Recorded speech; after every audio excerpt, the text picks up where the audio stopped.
For decades, the United States believed one thing with absolute confidence, that India could be managed, pressured, and ultimately controlled through tariffs, sanctions, and economic leverage.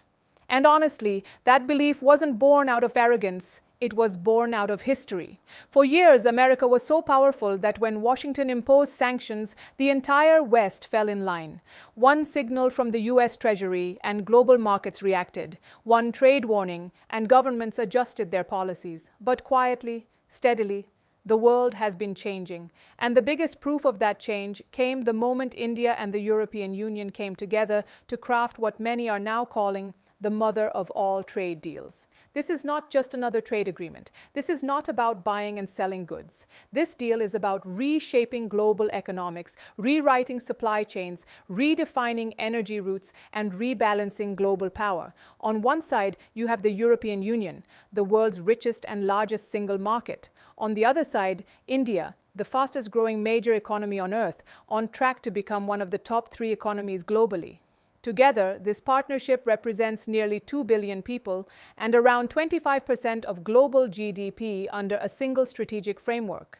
The world has never seen anything like this before. That's why European Commission President Ursula von der Leyen didn't just call it important, she called it historic, because this deal isn't just economic. It's a message that India is no longer on the sidelines of global power. It's now at the center of it. So the big question is obvious. Why is the United States so uncomfortable with this deal? The answer is simple and deeply strategic, because Washington sees something slipping away. For the first time in decades, India is no longer dependent on American economic pressure. When a bloc as powerful and wealthy as Europe openly partners with India, US leverage automatically weakens. And that realization hit Washington hard. Just before this deal was announced, US Treasury Secretary Scott Bessent made a striking comment, saying that Europe is funding a war against itself. What did he mean? According to Washington, Europe is adopting an energy strategy that looks clean, strategic, and politically correct on the surface. But underneath, it quietly revives the very Russian energy dependence Europe officially claimed to abandon. Here's the core American argument. Europe says it no longer buys Russian oil, but in reality, Europe will still be consuming Russian energy, just through a different route. Instead of buying crude oil directly from Russia, Europe will now import refined fuel from India, fuel that is produced using discounted Russian crude oil.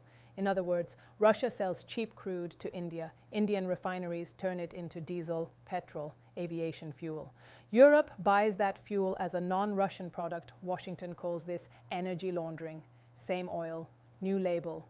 From the US perspective, this system keeps Russia's energy economy alive, indirectly supports Russia's war economy, and weakens Europe's own security narrative. But here's where the American argument starts to crack. Because the United States itself still imports Russian nuclear fuel, enriched uranium, and rare isotopes, all officially recorded in US government data. So if this logic is acceptable for America, why is it suddenly unacceptable for India? And that's where the real issue becomes clear.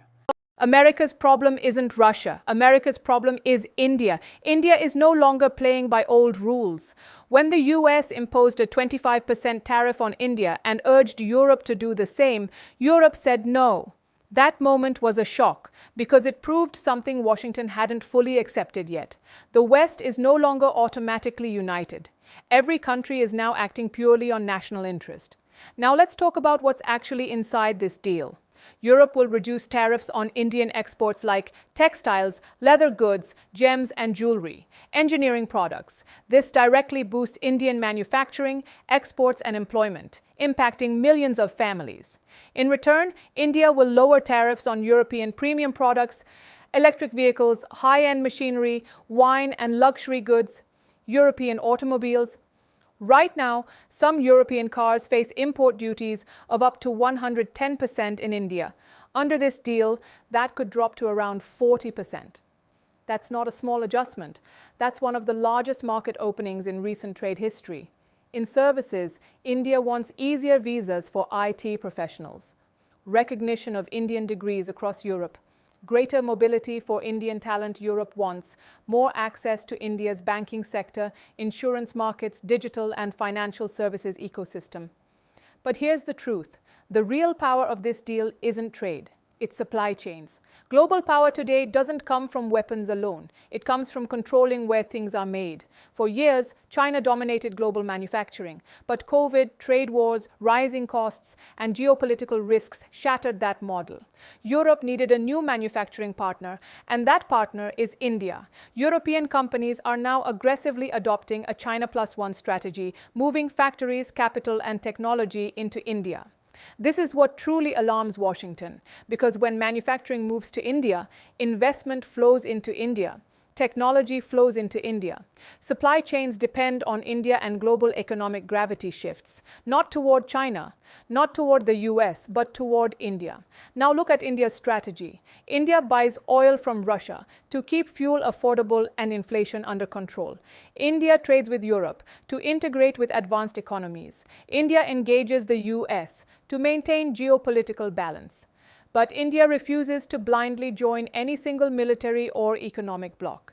This is called strategic autonomy, or as many analysts call it, multi-alignment. India works with everyone, but belongs to no one. Zoom out, and the bigger picture becomes undeniable. The world is moving toward multipolarity. Sanctions are losing power. China's dominance is weakening. The global south is rising. Supply chains are being rebuilt. And at the center of this transformation stands India, not as a backup option, not as a developing economy, but as a global pillar. Europe's tilt toward India sends a clear message to Washington: the game has changed. And in this new game, India is no longer a spectator, not just a player, but the axis around which the game itself is starting to rotate.